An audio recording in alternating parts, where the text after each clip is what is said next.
পুরা গ্রামের মানুষের কাছে। ইনি বাংলাদেশের একজন মুক্তিযোদ্ধা, নাম আব্দুল হাই কালু। কুমিল্লার 14 গ্রামের বাসিন্দা। নিজের জীবন বাজি রেখে 1971 সালে পাকিস্তানি সেনার বিরুদ্ধে লড়াই করেছিলেন। 2024-এর ডিসেম্বরে জামাত মৌলবাদীরা তাকে জুতোর মালা পরিয়ে স্বাগত জানালো। এটাই নতুন বাংলাদেশ। ঠিকই আছে, ঠিকই আছে।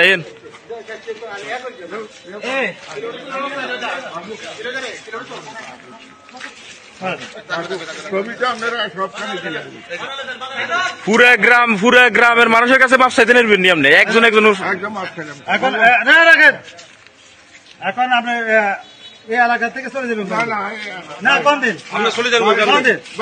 বাইতো না, বাইতো না, না না না, আমরা চলে যান। গাড়ি খাইয়েন না, আমরা বলতে না না, আমরা চলে যান। আমরা বাইতে দেখতেছি না, না আমরা দেখতেছি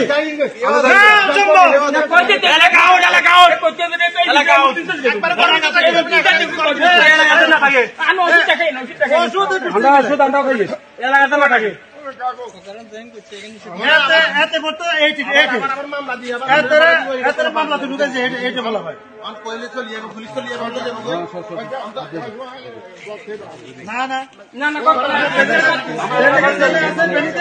আপনি এই যে গত 10 বছর যেখানে ছিলেন, 8 বছর ওখানে দেখবেন আওয়ামী লীগের আমলে দাম ছিলেন না।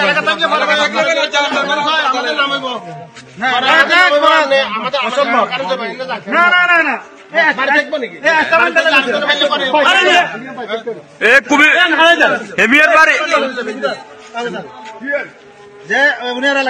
পুরো কুমিল্লার বাইরে এলাকা না, কুমিল্লার বাইরে, পুরো কুমিল্লার বাইরে।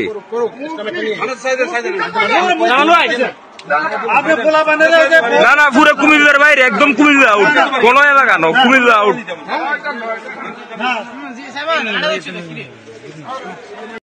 মুক্তিযুদ্ধের সঙ্গে যুক্ত এই মানুষটিকে অপমান করা মানে নিজের দেশকে অপমান করা, নিজের মা ও বাবাকে অপমান করা। এটাই সংস্কৃতি বাংলাদেশের মৌলবাদীদের, যাদের মানুষ বলতে লজ্জা লাগে। শুধু অপমান করেই শান্তি হয়নি জামাত ও বিএনপি মৌলবাদীদের। এই প্রবীণ মানুষটিকে বাড়ি ছাড়া করেছে তারা। বনের পশুরাও ওদের দেখে লজ্জা পাবে। পুরো কুমিল্লার বাইরে এলাকা না, কুমিল্লার বাইরে, পুরো কুমিল্লার বাইরে।